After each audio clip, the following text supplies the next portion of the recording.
పాఠం వచ్చేసి Mary Parker pallet. ఈరోజు ఈమె ప్రభుత్వ పాలనా శాస్త్రంలో మొట్టమొదటి ప్రభుత్వ పాలనా శాస్త్ర తత్వవేత్త. ఈమె గురించి ఈరోజు మనము తెలుసుకుందాం. ఈ యొక్క ప్రభుత్వ పాలనా శాస్త్రంలో మేరీ పార్కర్ పాలెట్ ఈయన తన యొక్క జీవితంలో వ్యవస్థ గురించి మరియు ప్రభుత్వ పాలన కోసం వ్యవస్థ ఎలా ఉంటుంది, వ్యక్తి ఎలా ఉంటాడు మరియు ఆ యొక్క విషయాల గురించి ఈమె చక్కగా తెలియజేశారు. ఇతను ఈ యొక్క మేరీ పార్కర్ పాలెట్ అనే ఈ యొక్క విధానంలో తన యొక్క ఎంతో వివరాత్మకంగా మొట్టమొదటిసారిగా తన జీవన విధానంలో ప్రభుత్వ పాలనా శాస్త్రానికి ఎనలేని సేవలను అందించింది.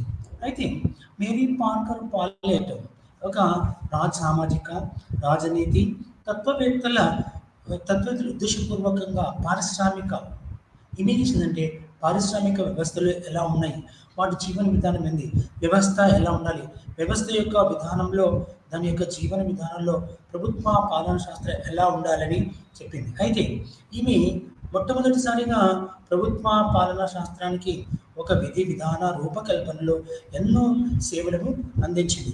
అయితే మేరీ పార్కర్ పాలెట్ వ్యక్తిగతంగా ఇతని పీటర్ డ్రక్కర్ మేనేజ్మెంట్ నిర్వహణ శాస్త్రానికి ఆద్యుడైన పీటర్ డ్రక్కర్ ఆమెను మేనేజ్మెంట్ ప్రొపెట్ అంటే ఒక ఒక ఒక దేవత రూపంలో నిర్వహణ దేవతగా అభివర్ణించాడు.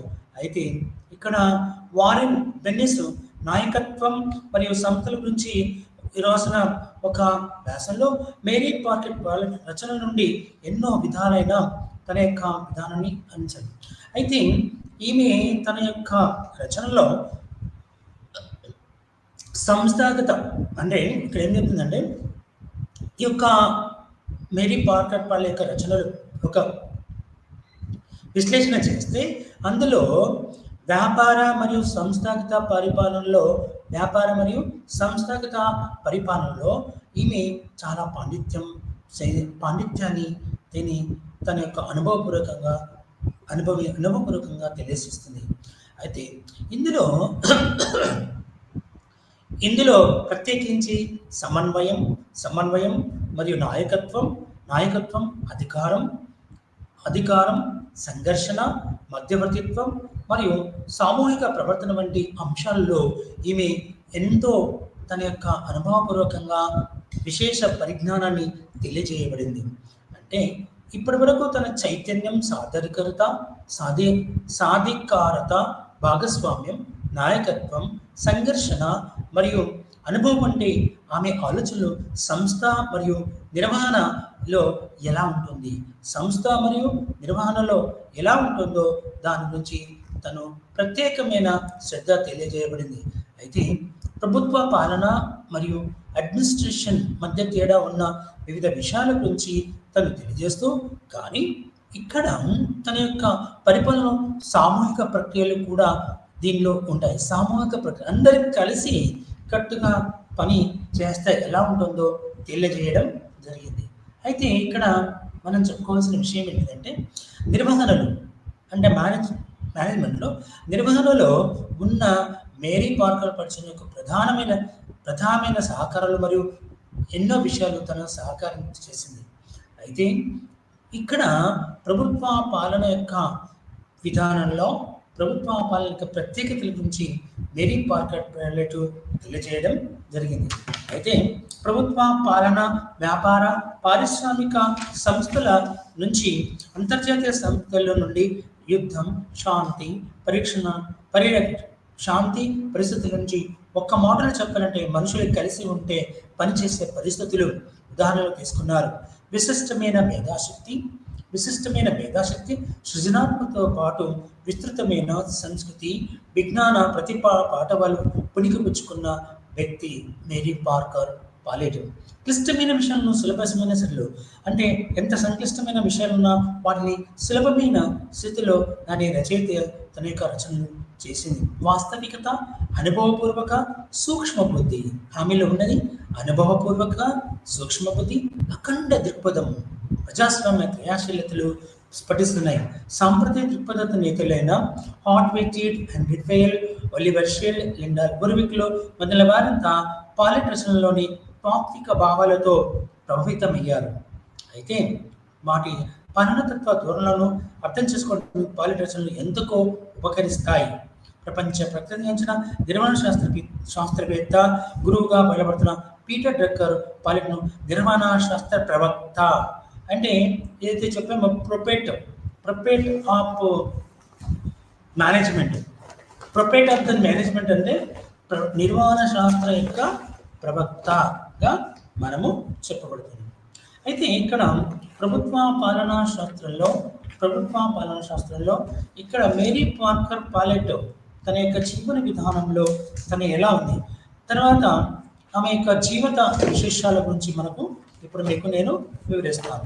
తన యొక్క జీవిత విశేషాలలో తను 1868లో అమెరికాలోని బోస్టన్ నగరంలో జన్మించినది.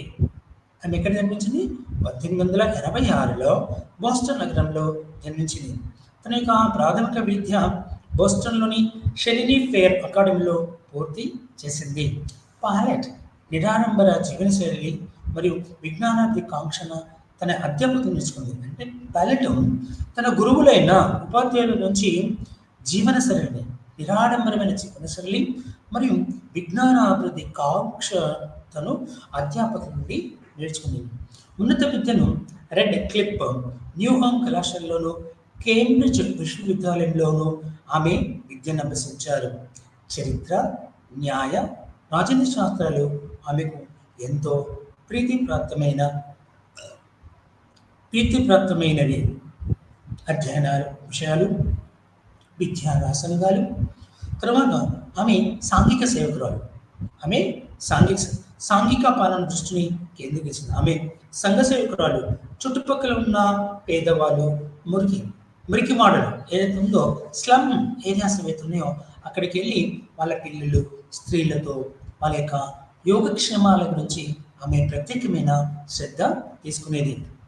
అయితే ఈ క్లబ్ ద్వారా అంటే తన ఒక రోజరీ డిబేట్ వక్తృత్వ సంఘాన్ని ఏర్పరిచింది. 1900 సంవత్సరంలో బోస్టన్ రాక్స్బరీ వక్తృత్వ సంఘాన్ని రోబర్ట్ డిబేటింగ్ క్లబ్ పాలెట్ స్థాపించారు.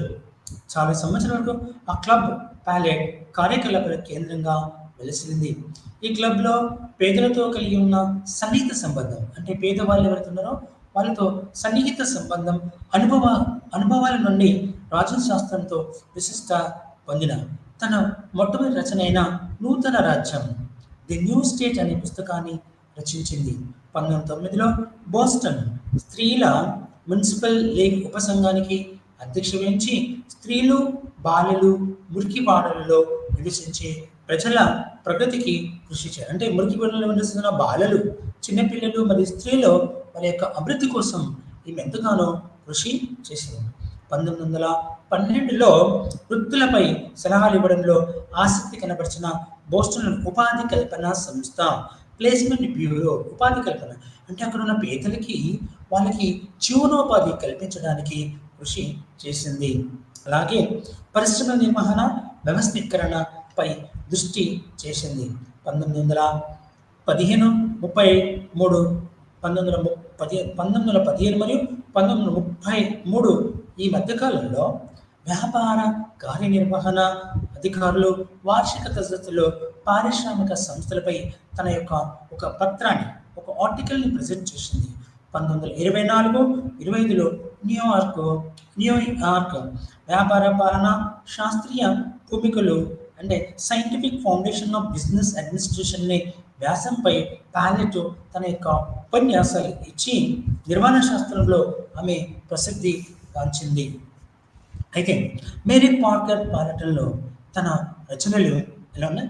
The speaker of the house of representative, తన రచనలు the speaker of the house of representative 1909, the new state 1920, creative experience 1924, dynamic administration 1941 ఈ 4 పుస్తకాలు తను రచించింది.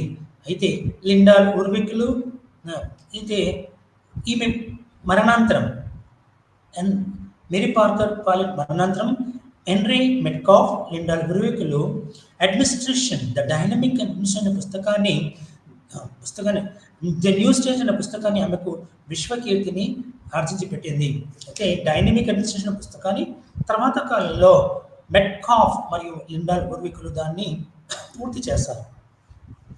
ద న్యూ స్టేట్ అనే పుస్తకం ఆమెకు విశ్వవ్యాప్తి కీర్తిని ఆర్జించి పెట్టించి మొత్తం ప్రపంచంలో ఆమెకు పేరు గడించిన పుస్తకం ద న్యూ స్టేట్.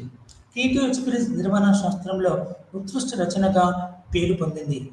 అత్యంత విస్తృత పరిధి కలిగిన ఆమె వ్యాసాలను పాలనా అనుభవాలను ఆలోచనలు సంక్షిప్తంగా వివరించడం శ్రమతో కూడుకున్నది. ఈ వ్యాసంలో పాలనా శాస్త్రంపై ప్రభావం కలిగించిన కొన్ని ముఖ్య భావాలు మాత్రమే మనము ఇప్పుడు చర్చిస్తాం.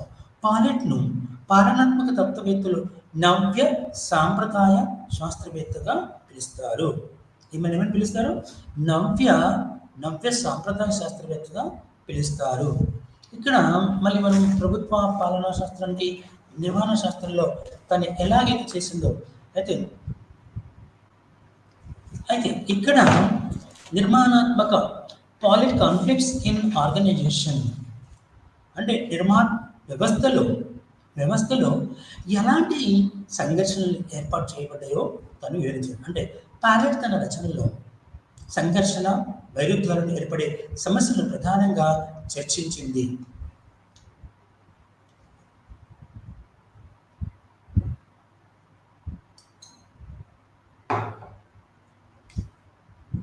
అయితే ఇక్కడ తను పాలెట్ అండ్ కాన్ఫ్లిక్ట్ ఆఫ్ ఆర్గనైజేషన్ ఎలా అని చెప్తుందంటే, పాలెట్ వివిధ ప్రక్రియలు వ్యవస్థల్లో ఎలా సంఘర్షణలు అంటే ఆమె ఉద్దేశంలో సంఘర్షణలు వ్యవస్థల్లో ప్రక్రియలో సామాన్యమైనవే కాక సమాజం కూడా ఈ భేదాలు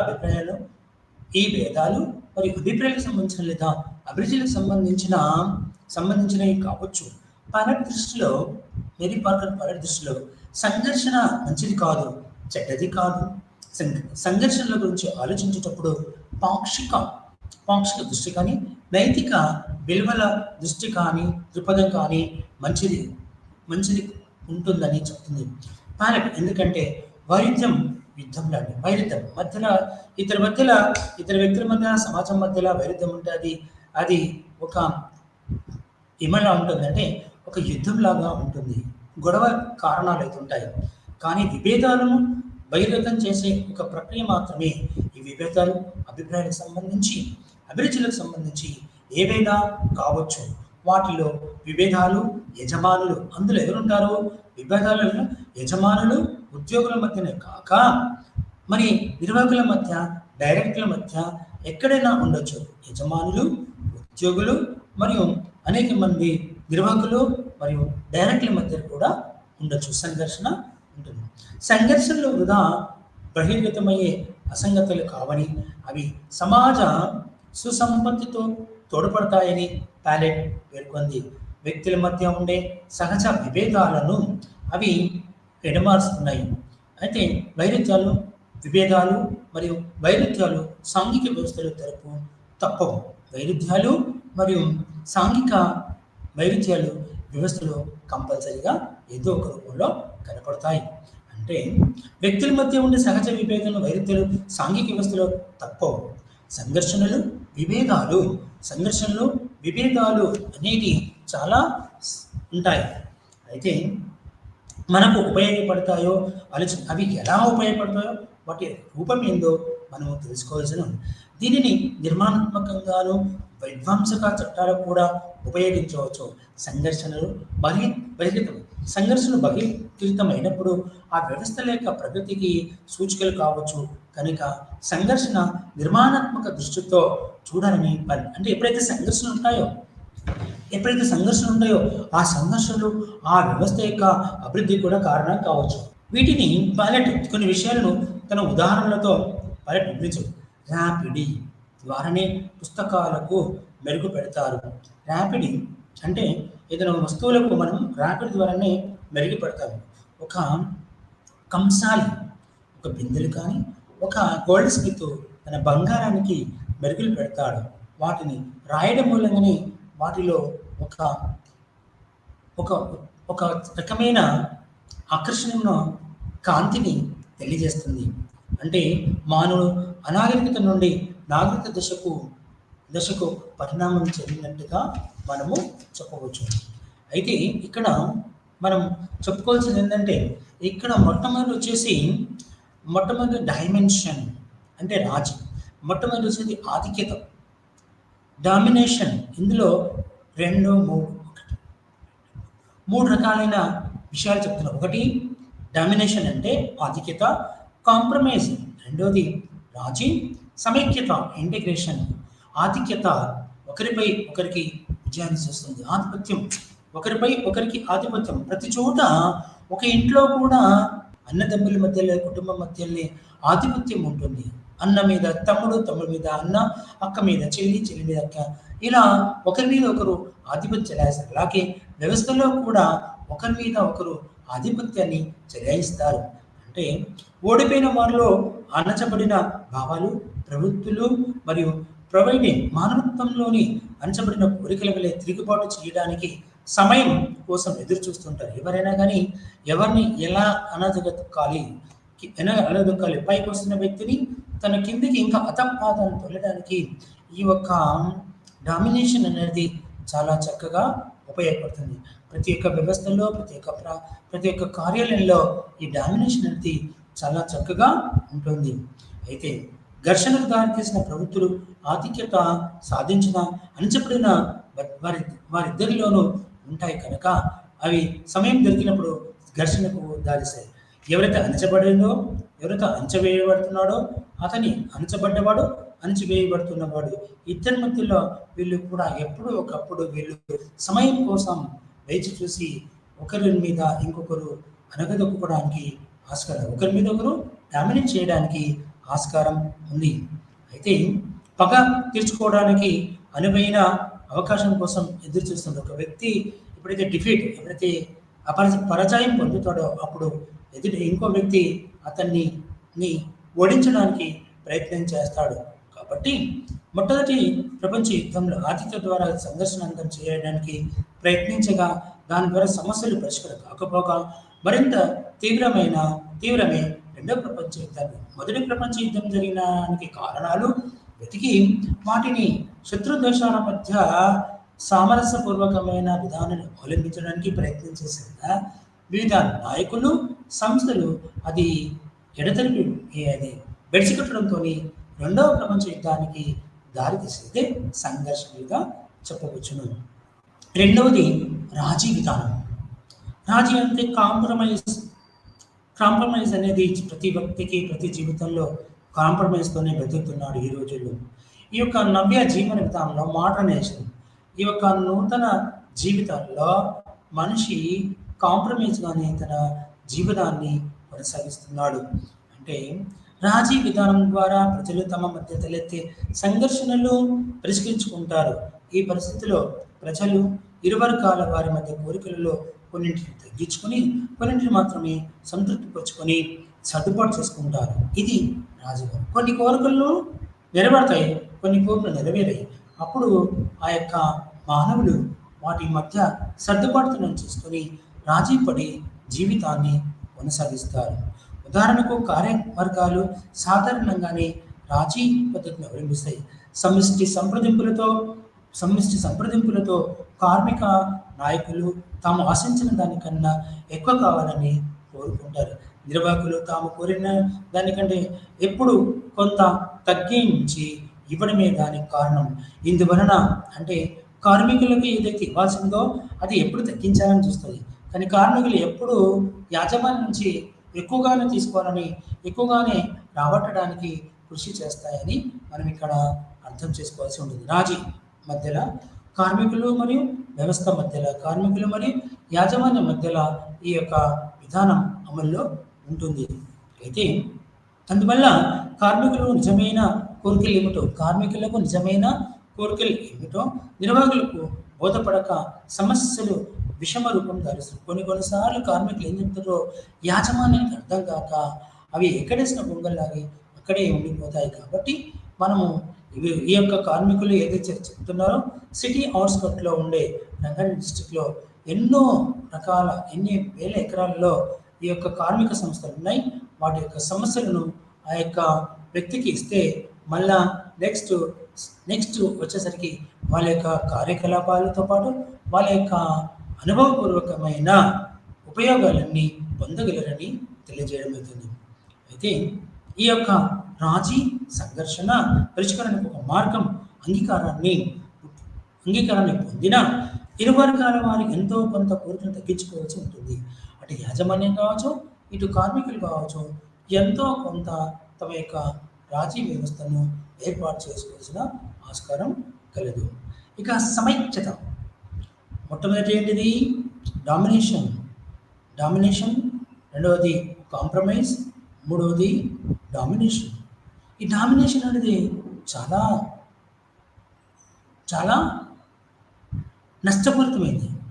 చాలా వివిధ విభాగాల మధ్య ఇది ఎంతో కొంత విధానాల అమలుకు అడ్డంకిగా ఉంటుంది. కానీ సమైక్యత సంఘర్షణలకి దారి తీయకుండా ఆ యొక్క సమస్యల యొక్క పరిష్కార మార్గం చూపించేది సమైక్యత.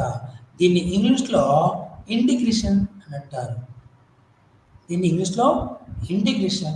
అని అంటారు. అయితే ఇందులో తమ యొక్క కోరికలను అణుచుకోవాల్సిన అవసరం, త్యాగం చేయవలసిన పరిస్థితి ఏర్పడదు ఎందులో ఇంటిగ్రేషన్లో. అయితే రాజీ కన్నా సమైక్యత సమస్య పరిష్కారానికి ఉత్తమమైన మార్గమని, దీనివల్ల అనేక ప్రజలని మేరీ పార్కర్ పాలెట్ తన గురించి చెప్పకూడదు. అయితే ఇక్కడ దాన్ని శాశ్వతంగా రూపొందించడం సమైక్యత పద్ధతి వల్ల మరొక లాభం. సమైక్యత అండ్ ఇంటిగ్రేషన్ అంటే వాళ్ళు ఏదైనా కులం కావచ్చు, మన దగ్గర వచ్చి చావు నీళ్ళు, మంచి నీళ్ళు తాగడం, వంట వాడుకోవడం, ఇలా ఒక నీరుని తీసుకుంటే హైదరాబాద్ మన భారతదేశంలో ఎన్నో ఉన్నతమైన శిఖరాలు అందించడానికి కృషి చేస్తుంది. ఒక జీవన విధానంలో మనిషి తన జీవన విధానంలో తలుచుకుంటే ఏమైనా సాధించగలడు. అలాగే ఇక్కడ సమస్యలు సంఘర్షణలకు పరిష్కారం ప్రజలు పూర్తిగా సంతోషపడరు. కాబట్టి తమ కోరికలను పూర్తిగా తీర్చుకోవడానికి కాదు ప్రయత్నం అనేది ఫలితంగా సంఘర్షణ ఏదో ఒక రూపంలో తరలి వెళ్తుంది. ఇది మీకు ఒక ఉదాహరణ చెప్తాను. ఒక రాజు ఉంటాడు. ఆ రాజు తన జీవన విధానంలో ప్రజలకి రాజీ పడి తన యొక్క శక్తియుక్తులను ఉనర్చి వాళ్ళకి సేవ చేస్తూ ఉంటాడు. అయితే ఈ ఇచ్చిన డబ్బులు ఒకే ప్రాంతానికి ఒకటే కాలేజీలో వాటిని ఉపయోగించడం వల్ల దాని యొక్క రూపాయలు నిరుపయోగం అనేవి. ఈ నిరుపయోగం అంటే అందులో ఈత కొట్టేవాళ్ళు, చేపలు పెట్టేవాళ్ళు, వీళ్ళంతా తమ యొక్క వృత్తిరీత్యా మరియు వాళ్ళంతా తన జీవనాన్ని కొలుచుకుంటారు. అయితే సమైక్యత యొక్క ఆధారాలు ఎలా ఉన్నాయి? మనకు ఈ యొక్క ద బేసిస్ ఆఫ్ ఇంటిగ్రేషన్, ఈ యొక్క సమైక్యత యొక్క ఆధారాలు ఎలా ఉన్నాయో ఇప్పుడు మనము తెలుసుకుందాం. సమైక్యత యొక్క ఆధారాలు సాధించడానికి అనుసరించిన మార్గాలను ఈ యొక్క మేరీ పార్కర్ పాలెట్ ఈ సమైక్యత యొక్క ఆధారాలు ఎలా ఉన్నాయో ఇప్పుడు మనము తెలుసుకుందాం. ఈ సమైక్యత యొక్క ఆధారాలు ముఖ్యంగా 3 ఆధారాలను ఆమె వివరించింది. ఘర్షణ తయారు చేసిన అంశాలను మరుగుపరచకుండా సుస్పష్టంగా బహిర్గతం చేయాలి. భేదాలు, వ్యత్యాసాలు ఏవో ఆమెకు తెలిసినంత వరకు ఇది మనము చూడాల్సిన ఆవశ్యకత ఎంతైనా ఉంది.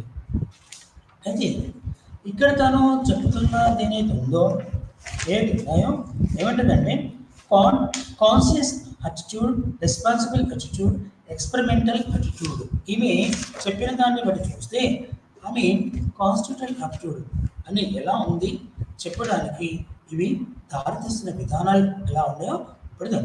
సమైక్య విధానాల్లో రెండు వర్గాల వారి కోరికలను తీసుకుని వాటిని ప్రధానమైన విభాగాలుగా విభజించడం. రెండవ ఆధారం సమస్య మొత్తాన్ని తీసుకుని పరిష్కరించడం వృధా వృధా ప్రయత్నం పన్నెండు అభిప్రాయం. అయితే సమస్యను ప్రధాన భాగాలు విభజించడం సమస్యకు దోహదపడిన దారి తీస్తున్న సంకేతాలను గురించి వాటి యొక్క అంటే సమస్య ఎలా ఉందో ఆ సమస్యను వివిధ విభాగాలు చేసి ఒక్కొక్క విభాగంలో దాని యొక్క సమస్య ఎలా ఉంటుంది వాటి అర్థాలను ప్రాధాన్యతను తెలుసుకోవాలి. అంటే వివిధ 4 భాగాలు విడగొట్టి ఒక్కొక్క భాగంలో ఆ యొక్క సమస్య ఎలా ఉంది, ఆ యొక్క సమస్య ధోరణిలో ఉన్న అడ్డంకులు ఏంటి వాటి తొలగించి అభివృద్ధి పదంలో నడవడానికి కృషి చేయాల్సిన అవసరం. అయితే వ్యక్తులు మాట్లాడే భాష అంతా దేనికో ఒకదానికి సాంకేతమైన సమస్యకు అవసరమని సాంకేతికాలను ఎన్నుకోవడంలో చాలా శ్రద్ధ చెప్పాలని అంటుంది మేరీ పార్కర్. అన్ని సందర్భాల్లోనూ సమస్య మొత్తాన్ని విభజించి విడిభాగాల మీదనే దృష్టి కేంద్రిస్తే సరిపోదు. అంటే ఏదైనా సమస్యలు ఉంటే విడిభాగాలు చేసి ఒక్కొక్క భాగానికి ఒక సమస్య కాకుండా కొన్ని సందర్భాలు దానికి వ్యతిరేకంగా సంఘర్షణకు దారితీసే సమస్య మొత్తాన్ని అవగాహన చేసుకోవచ్చు. అంటే మొత్తం ఆ యొక్క సమస్య ఏంటి, ఎలా వచ్చింది, దాన్ని ఏ రూపంగా రూపుమాపవచ్చును, లేదా మొత్తం అందరూ ఉన్నారు ఆ అందరి యొక్క అధికారులందరినీ కూడా వేరే రూమ్లకు మార్చాల్సిన ఆవశ్యకత ఉంది. అయితే ఇక్కడ ప్రధానంగా గుర్తించే ప్రమాదం ఏర్పడుతుంది. అలాంటి సమయంలో అస్పష్టంగా నిగూఢంగా ఉన్న అసలు కోరికలు నిజమైన సమస్యలను వివిధ చిన్న అంశాల గురించి మనము ఇప్పుడు తెలుసుకుందాం. అయితే ఈ యొక్క ఘర్షణలకు ముందే అయితే ఇక్కడ ఘర్షణలు ఎలా ఉంటాయి, వాటి యొక్క రూపురేఖలు ఎలా ఉంటున్నాయో మనం ఇక్కడ చూసుకుంటూ ఉన్నాం. అయితే ఇక్కడ ఈ యొక్క జీవన విధానంలో అయితే ఇక్కడ ఏం చెప్తుందంటే ఘర్షణలు ముందే ఊహించి మూడవ ఆధారం ఏం చెప్తుందంటే ఘర్షణలు ముందుగానే ఊహించడం అంటే వాటిని తప్పించుకోవడానికి సరికాదు, రాబోయే ఘర్షణలో అవసరమైన పరిష్కారం సిద్ధం చేసుకోవడానికి. ఒకవేళ ఏదైనా ఘర్షణ వస్తుంది, పలానా విషయం రాబోతుంది, పలానా విషయాన్ని గొడవ జరగబోతాయని తెలుసుకుని దానికి ముందే అవగాహన చేసుకొని ఉదాహరణగా వివరించడం జరుగుతుంది. భర్తకు ఒక ఉదాహరణగా కుటుంబంలో భర్తకు మోటార్ కారులో వ్యాహాలకి పోవాలని కోరిక ఉంటే భార్యకు నడవాలని కోరిక ఉంటుంది. ఇక్కడ ఒక విషయం చెప్తున్న ఒక భర్త తనకు కారులో తిరగాలి ఉంటుంది, కానీ భార్యకు బయట వాకింగ్ చేయాలని కోరుకున్నాడు. భార్య అభిరుచి భర్త ముందే ఊహించి ఆ రోజు ఉదయం అంతా ఆమె టెన్నిస్ ఆటలు అలసిపోయి చేసి మధ్యాహ్నం కారులో పోదామని ఆమె ప్రబోధించడం చేయడం. అంటే భార్య ఎప్పుడైతే నడుచుకుంటూ పోదాం అనుకుంటుందో అప్పుడు ఆమెను బాగా అలసట చేసింది, టెన్నిస్ ఆడిపించిన అలసిపడి అవుతుంది. అప్పుడు ఏం చేస్తాడు, తిరగడానికి నేను నడవలేను కాబట్టి నన్ను కారులో తీసుకెళ్ళమనేలాగా చేస్తుంది. ఇది ఒక మధ్యాహ్నం కారులో పోదామని ఆమె ప్రతిపాదించారు, ఆమెనే మనం కారులో పోదామనే లాగా ఈ భర్త తనకి ఒక క్రియేటివిటీ చూపించాడు. అయితే ఈ విధంగా రాబోయే సమస్యలను ముందే ఊహించి ఘర్షణలు ఉత్పన్నం కాకుండా చూడవచ్చును. ఇలాంటి ఘర్షణలు మళ్ళీ ఇంకోసారి ఉత్పన్నం కాకుండా చూడవచ్చును. అయితే అందుకుగాను ప్రజల్లో కొన్ని వైఖరులను రూపొందించి ప్రజలు ప్రతిస్పందన 2 రకాలుగా ఉంటుంది. ఒకటి రేఖారూపంగాను, రెండోది వృత్త రూపంగాను పాలెట్. ఒకటేమో రేఖారూపంగా, ఒకటి వృత్త రూపంలో చూపించారు. వృత్త రూపం చక్కని ఉదాహరణ టెన్నిస్ ఆటను పాలెట్. వృత్త రూపం ఏదైతుందో దాని టెన్నిస్ ఆటలో ఒక భర్త భార్యని ఎలా అయితే అలసట గురి చేసి తన కారులో వెళ్ళడానికి ప్రేరేపించాడో దాన్ని మొదటి ఆటగాడు బంతిని రెండవ వాడు ఆ యొక్క బంతిని తిరిగి కొడతాడు. రెండవ వాడు బంతిని కొట్టడం రెండవ వాని ఆటను ఆధారపడి ఉంటుంది. ఈ విధంగా ఆట అంతా ఒక వృత్త రకంగా నడుస్తుంది. వృత్త రూపంగా ప్రవర్తన ఘర్షణ ప్రవృత్తిని విశదీకరించబడుతుంది. ఈ వ్యవస్థలోని ప్రధాన సమైక్యాధారాలను తెలియజేస్తుంది. అయితే ఇక్కడ ఈ యొక్క అయితే ఈ యొక్క ఆజ్ఞలు ఎలా ఉంటుంది మనకి వచ్చేసి the concept of power, authority and control. ఆజ్ఞలు ఎలా చేస్తుంది, ఏవి ఏ రకంగా నియంత్రించబడుతుంది అని తెలుసుకోవడానికి మనకు ఇక్కడ వివరణాత్మకంగా మేరీ పార్కర్ పైలట్ తెలియజేసింది. ఒకటి ఇక్కడ ఏమంటుందంటే చైతన్య వైఖరి అంటే కాన్షియస్ అటిట్యూడ్ అనేది మనకు తెలియజేస్తుంది. తర్వాత బాధ్యతా వైఖరి అటిట్యూడ్, ప్రయోగాత్మక వైఖరి గురించి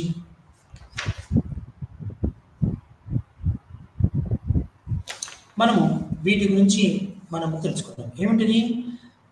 responsible attitude, conscious attitude, experimental attitude గురించి మనము వీటికి అయితే ఇక్కడ వీటి ద్వారా ఏమర్థమవుతుందంటే ఏం జరుగుతుందంటే మనకు ప్రతి ఒక్క వ్యవస్థలోని సామర్థ్యాన్ని సాధించవచ్చునో తెలియజేస్తుంది.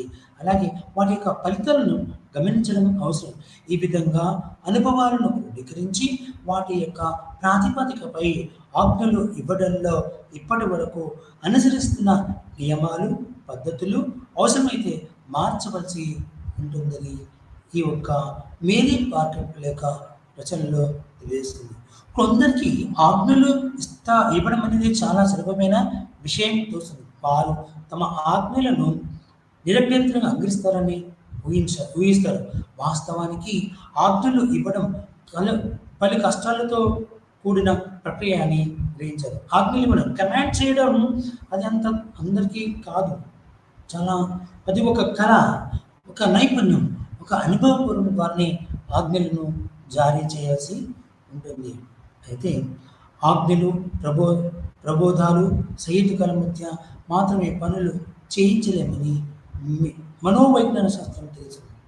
ఒక మెంటల్లీ చేస్తున్న వ్యక్తి ఇంకొకటి ఏం చేస్తాడంటే తన యొక్క జీవన విధానంలో కలుపు మొక్కలు ఎలా ఉంటున్నాయో వాటిని తీసేయవలసిందిగా కూడలేదు. ఇక్కడ మన యొక్క జీవన విధానంలో కావచ్చు, ప్రతి ఒక్క వ్యక్తిలో కావచ్చు, వ్యవస్థలో కావచ్చు, అధికారులు ఆజ్ఞలు ఇచ్చే ముందు వాటిని అమలుపరిచే విధంగా ఆధీనులు అలవాట్లుగా మార్చే యోచన చేయాలి. ఆధీనులకు ఒక భిన్న పద్ధతి మీద ఆపేక్షను సృష్టించాలి. తర్వాత వారు నూతన పద్ధతులను అమలుపరచడానికి వీలుగా వ్యవస్థ నియమ నిబంధనలను మార్చాలి. అనంతరం వ్యవస్థలో కొందరికి ఈ నూతన పద్ధతులు ఎంత అసౌకర్యదాయకమో నిరూపించి నచ్చజెప్పి వారు ఈ పద్ధతులను అమలుపరిచేలాగా చేయాలి.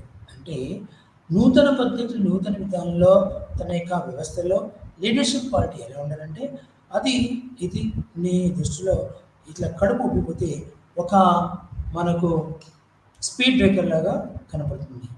కానీ ఆ యొక్క బస్ డ్రైవర్ ఏం చేస్తాడంటే తన యొక్క రూపం వేసి ఆ రూపంని తెలియజేస్తాడు. తను ఏమంటాడంటే ఇది ఏ రోడ్ లైక్ ఏ ఓంబు అంటే ఒక వ్యక్తి యొక్క ప్రేమ కానీ వ్యాపార కార్యకలాపాలు కానీ తన యొక్క వ్యక్తిగత ఆలోచనలతో చేయవలసిన ఆవశ్యకత ఉంది. అయితే ఇక్కడ ఆజ్ఞలు ఎలా పనిచేస్తున్నాయి? ప్రతి ఒక్క వ్యక్తిలోనూ రెండు విభిన్నమైన ధోరణులు ఉంటాయి. ఆజ్ఞలు ఇచ్చేవారు, అమలుపరిచేవారి మధ్య సమైక్యత సాధించే ముందు వ్యక్తుల్లో ఉన్న భిన్న ధోరణులను, దృక్పథాలను సమైక్యపరచాలి. భిన్న ధోరణులు, దృక్పథాలు ఒక భిన్నమైన వ్యక్తులతో భిన్నమైన ధోరణులు, భిన్నమైన భావనలు మరియు భిన్నమైన వివిధ విధానాలన్నీ కూడా ఈ యొక్క దృక్పథాలను సమైక్యపరచాలని అభిప్రాయపడ్డారు. అందుకే ఇక్కడ మేరీ పార్కర్ పైలట్ ఏం చెప్పినా ఆజ్ఞలు ఇచ్చే పద్ధతి కూడా ముఖ్యమైన అంశంగా భావించడం జరిగింది.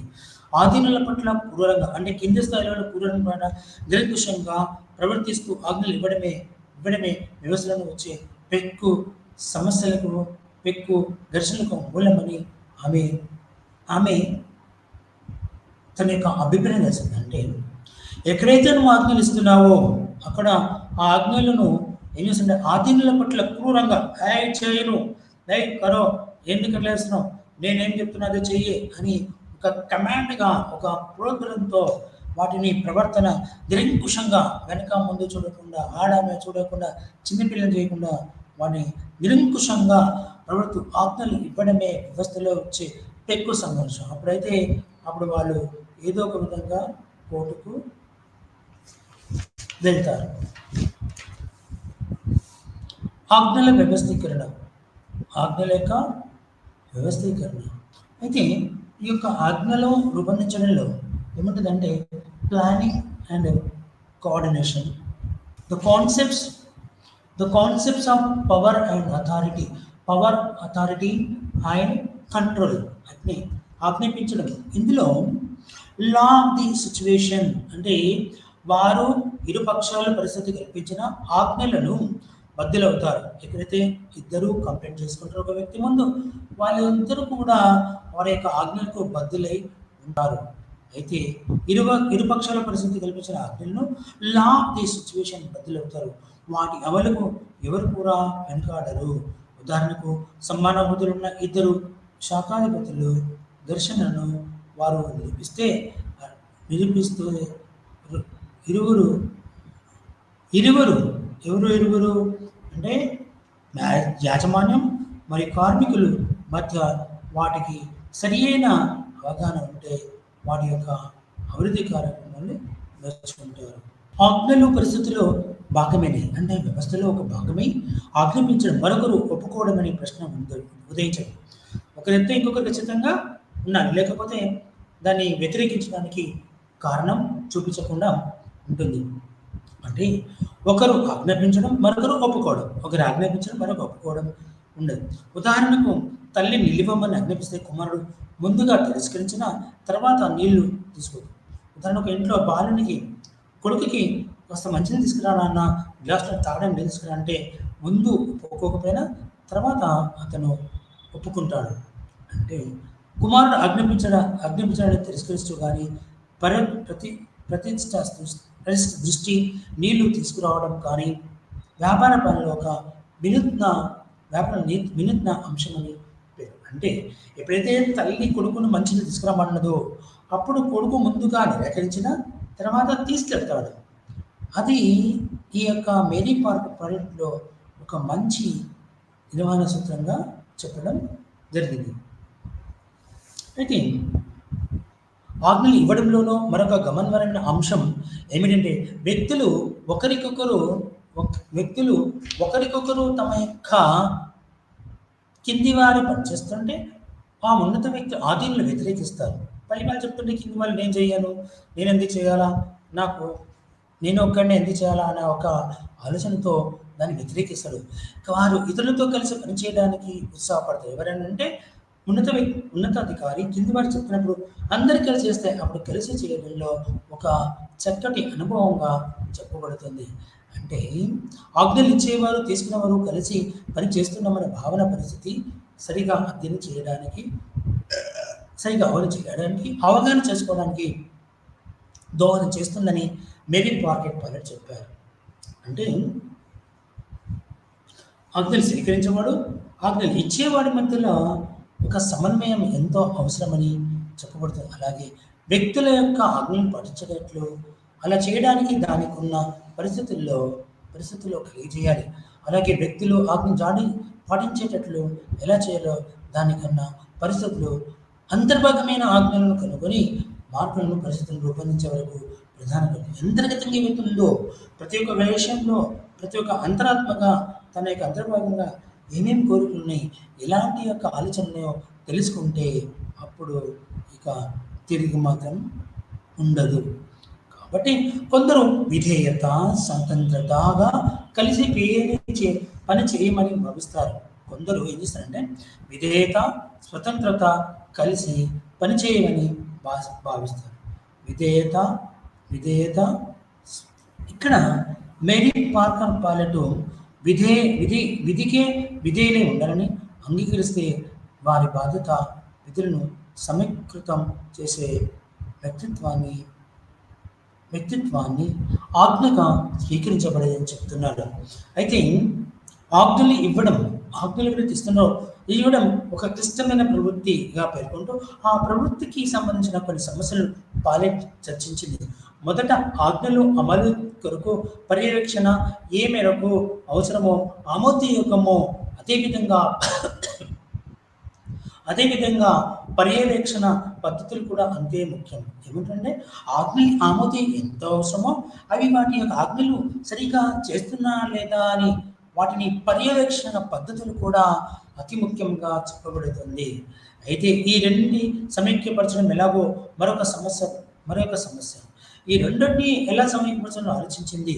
సమస్య తప్పులను విధేయతను ఎప్పుడు ఎలా పేర్కొనలేదు, తప్పును ఎత్తి చూపించాలనే దృక్పథంతో కాక ఒక ప్రయోజనాన్ని సాధించడం కోసం అది తప్ప అని చెప్పడం.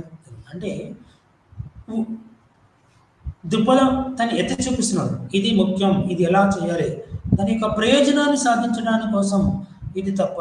అప్పుడు కార్మికులను ఒక రిస్ట్రిక్టెడ్గా పనిని అప్పచెప్తుంది. ఇందులో ఏమంటుందంటే లక్ష్య సాధనకు పాలెట్ ఉంటుంది. అంటే ఇది తప్పని చెప్పింది ఎవరు? తప్పును ఎత్తి చూపేయాలనే తప్పును ఎత్తి చూపే దృక్పథంతోనే ఒక ప్రయోజనాన్ని సాధించడం కోసం అది తప్పు అని చెప్పేది మేలేనని పాలెట్ పేర్కొన్నారు. పర్యవేక్షణ కొరకు మాత్రమే కాకుండా అది ఒక లక్ష్య సాధనకు కారణభూతం కావాలి. ఏ పద్ధతిలో, ఏ సమయంలో, ఏ పరిస్థితుల్లో తప్పులు ఎప్పుడైతే జరగాలో వాటి గురించి వాటిని మళ్ళీ జరగకుండా ఎలా నివారించవచ్చో అని మళ్ళీ వారిని కారణభూతం చేయాలి. వాటిని అయితే ఈ యొక్క విధానంలో ఏ సమయంలో, ఏ పద్ధతిలో, ఏ పరిస్థితుల్లో తప్పులు జరిగాయో వాటిని మళ్ళీ జరగకుండా ఎలా నివారించాలో ఆధీనను తెలియజేయాలి. అంటే కింది స్థాయి వ్యక్తులు ఎప్పుడు ఎలా జరిగింది, ఏ సమయంలో జరిగింది, ఏ పరిస్థితుల్లో తప్పులు జరిగాయో అని తెలుసుకొని ఆధీనులకు వాటిని మళ్ళీ జరగకుండా చెప్పాల్సిన బాధ్యత ఉంది. అయితే ఆధీనులకు తమ తప్పుల నుండి పాఠాలు నేర్చుకునే విద్యగా పరిగణించాలి. ఆధీనుల ప్రతి తప్పు జరుగుతూ అది తన యొక్క అనుగుణంగా తన యొక్క పాఠాలుగా నేర్చుకుని ఇంకొకసారి తప్పులు దొరలకుండా పని చేసేలాగా చూడాలని ఈ యొక్క మేరీ పార్కర్ పాలెట్ తెలియజేయడం జరిగింది.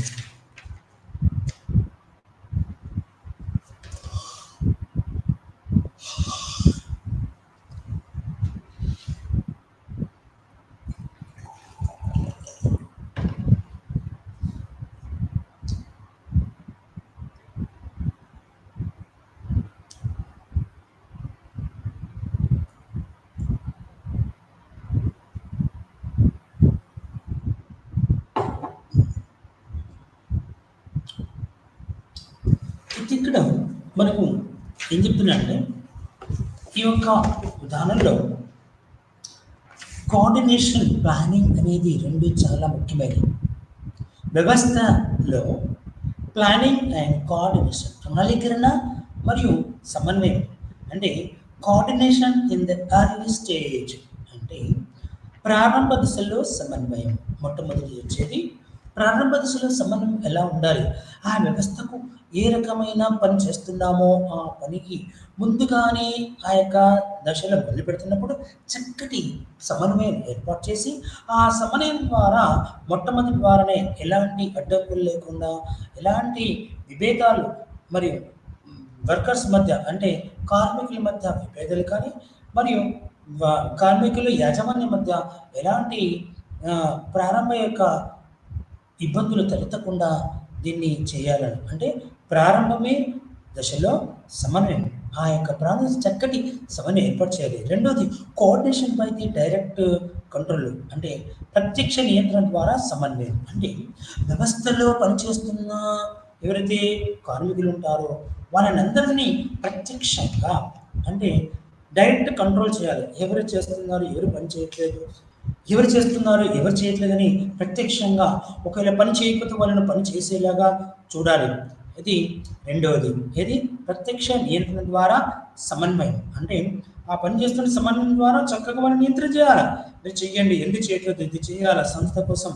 అన్ని రకాల పరిస్థితుల్లో పరస్పర సంబంధంగా coordination at the reciprocal relating of all factors in a situation. అంటే అన్ని రకాల పరిస్థితుల్లో పరస్పర సంబంధంగా సమన్వయాన్ని ప్రతి ఒక్క పరిస్థితుల్లో, ప్రతి ఒక్క జీవన విధానంలో, ప్రతి ఒక్క ఎలాంటి పరిస్థితుల్లో ఎలాంటి సమస్యలు వచ్చినా ఆ సమయంలో దీని యొక్క ప్రభావం చాలా చక్కగా రూపొందిస్తుందని చెప్పబడింది. అయితే మేరీ పార్కర్ పల్లెట్ తనిచ్చే ఆజ్ఞల్లో అంతర్భాగాన్ని చూపించగలిగారు. ప్రతి ఒక్క నాయకుడు ఎలా ఉంటుందో ఇప్పుడు మీకు చెప్తాను. అయితే ఈ యొక్క దానిలో ఏ పరిస్థితులు తప్పులు జరిగాయో వాటిని మళ్ళీ జరగకుండా ఎలా నివారించాలో ఆధీనులకు తెలియచేయాలి. అది తప్పులు ఎత్తి చూపడం కాక ఆధీనులకు తమ తప్పుల నుండి పాఠాలు నేర్చుకునే విధంగా పరిగణించడం. ఈ విధంగా పర్యవేక్షణలో సమైక్యతను సాధించవచ్చని మేరీ పార్కర్ పల్లెట్ తెలియజేయబడింది. అయితే ఇక్కడ చివరిగా వచ్చేసి నాయకత్వం. Mary Parker Follett leadership. ఇది లీడర్షిప్ అనేది leadership as a necessary skill. Leadership as a necessary skill అంటే అవసరమైన నైపుణ్యాల యొక్క నాయకత్వం. అవసరమైన నైపుణ్యాల యొక్క నాయకత్వం గురించి ఇప్పుడు మీకు పాలెట్ నాయకత్వం రీతులు మరియు ప్రవృత్తులను తన రచనలో గణనీయంగా ప్రాధాన్యమిచ్చింది. అంటే తన యొక్క రచనలో నాయకత్వాన్ని గురించి, తన యొక్క రీతులు ప్రవృత్తులు ఎలా పనిచేస్తుంది, ఏ విధానం ఉంటుందో వాటి గురించి మేరీ పార్కర్ పల్లెట్ తెలియజేయడం జరిగింది.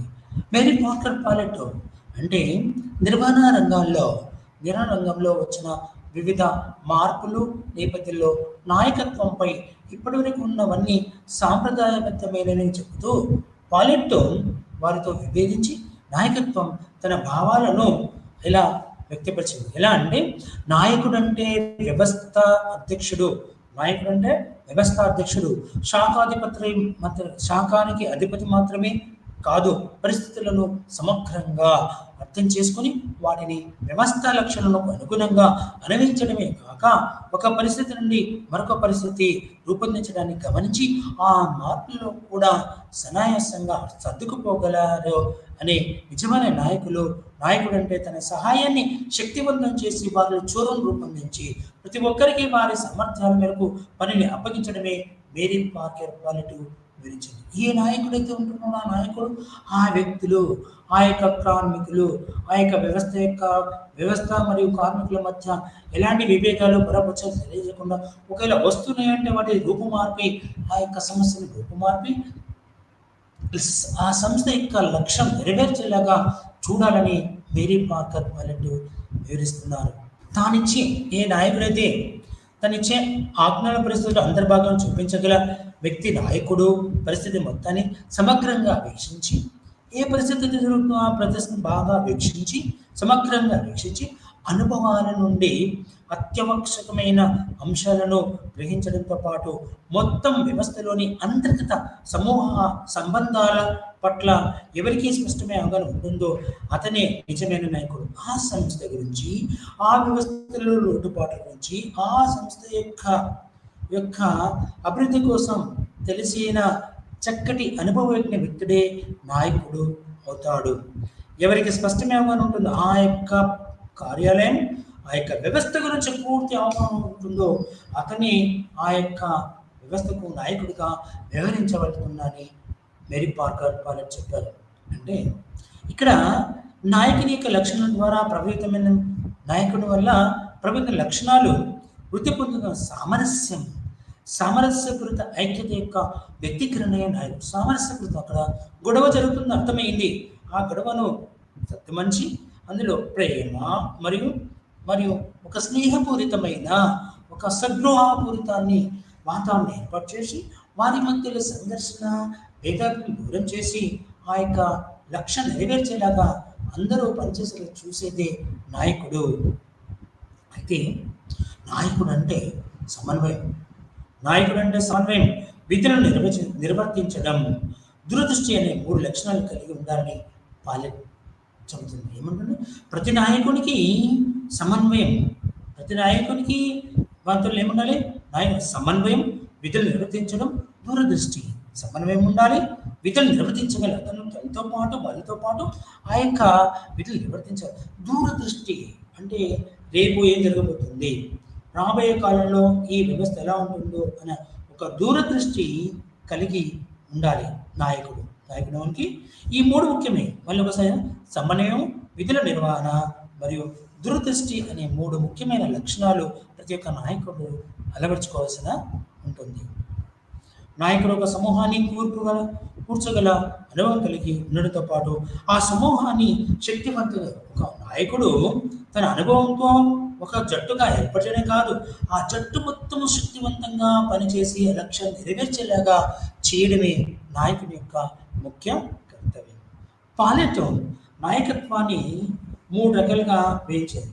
అంటే లీడర్షిప్ ఆఫ్ పొజిషన్, వ్యక్తిత్వ నాయకత్వం. ప్రతి ఒక్క వ్యక్తిలో తన యొక్క వ్యక్తిత్వం ద్వారా సమాజాన్ని మరియు వ్యవస్థలను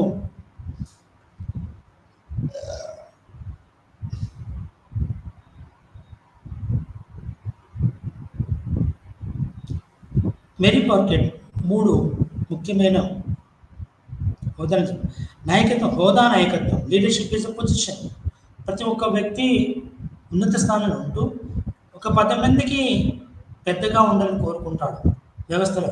లీడర్షిప్ వ్యక్తిత్వ నాయకత్వం, personal leadership is a personality. ఒక్కొక్కరు తన వ్యక్తిత్వం ద్వారా నాయకుడు అవుతాడు. విధుల నాయకత్వం, లీడర్షిప్ ఇస్ ఎ ఫంక్షన్. ఈ 3 గురించి మనం ఇప్పుడు తెలుసుకుందాం.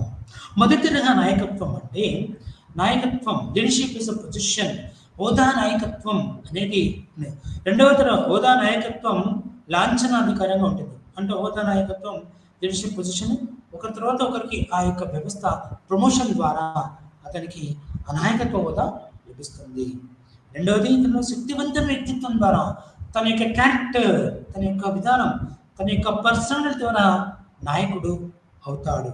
ఈ 2 లక్షణాలు వేడి ఉన్న అత్యంత సులభంగా నాయకత్వాన్ని అందించగలుగుతారు.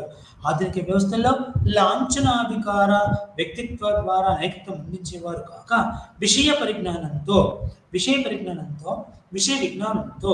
అత్యంత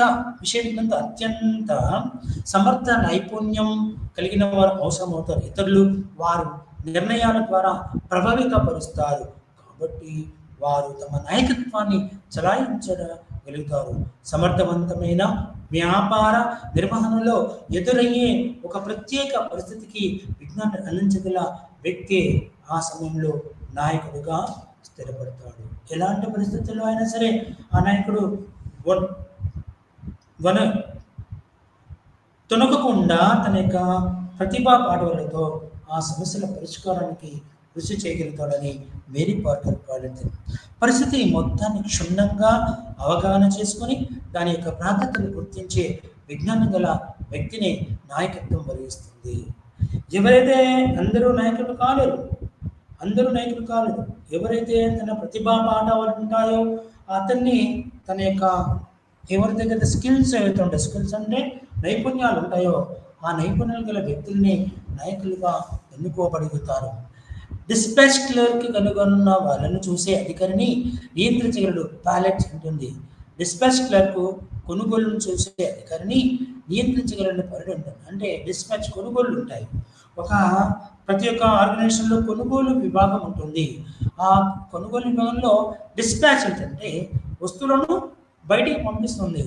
ఆ యొక్క కొనుగోలు మరి డిస్పాచ్ క్లర్క్ అధికారి నియంత్రించగల ప్యాలెట్ ఉంటుంది. అందువలనే విధులకు సంబంధించిన నాయకత్వం అనేవారు. విధులకు సంబంధించింది అంటే విధులు ఎవరైతే తన పనిని చేస్తారో, ఎవరు విధుల రూపంగా ఉండో వాళ్ళు లీడర్గా ఉంటారు. ఇప్పుడు ఈ యొక్క వ్యవస్థలో వాళ్ళు నిర్వహిస్తున్న క్లర్క్ కొనుగోలు మరియు అమ్మకాలు ఎక్కడైతే జరుగుతుందో అక్కడ ఈ యొక్క చివరి నిధుల నిర్వహణ అంటే లీడర్షిప్ అండ్ ఫంక్షన్స్ అనే దాంట్లో 3 దాంట్లో మనము తెలుసుకుంటున్నాం.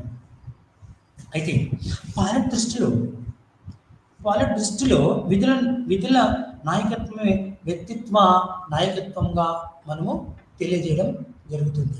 విధుల నాయకత్వంలో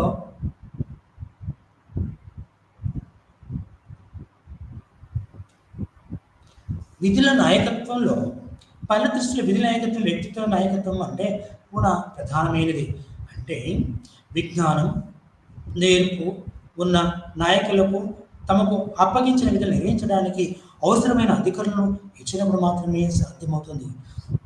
నేర్పు విజ్ఞానం ఉన్న వ్యక్తికి ఏమి ఇవ్వాలా? అధికారం ఇవ్వాలా? అధికారం ఇవ్వకపోతే అతను ఏం పని చేయలేడు.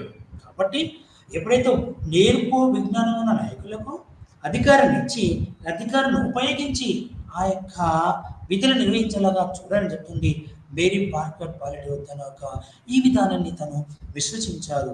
అందువలనే కొందరు పాలెట్ పరిస్థితులకు అనుగుణమైన అనే పదం వివరించడానికి చాలా కాలం పూర్వమే అమెరికన్ వ్యవస్థలో విధుల నాయకత్వ అవసరాన్ని గుర్తించింది. దాన్ని ఏమంటారు? లీడర్షిప్ ఆఫ్ ఫంక్షన్ అనేది అమెరికా వ్యవస్థలో ఇది ముందే ఆవిర్భవించి తన యొక్క ఆధిపత్యాన్ని తెలియజేస్తుంది. విమర్శనాత్మకమైన పరిశీలన. మేరీ పార్కర్ పాలెట్ వ్యవస్థ రచయితలలో కొందరు పాలెట్ను సాంప్రదాయ తత్వవేత్తగా పిలువబడ్డారు. అంటే మేరీ పార్కర్ పట్ల ఒక సాంప్రదాయం అంటే క్లాసికల్ థింకర్గా ఆమెను అభివర్ణించారు. వాస్తవానికి పాలెట్ తనంత తానుగానే సాంప్రదాయ నిర్వహణ సిద్ధాంతాలకు మానసిక విషయాలకు ఎంతో వచ్చింది.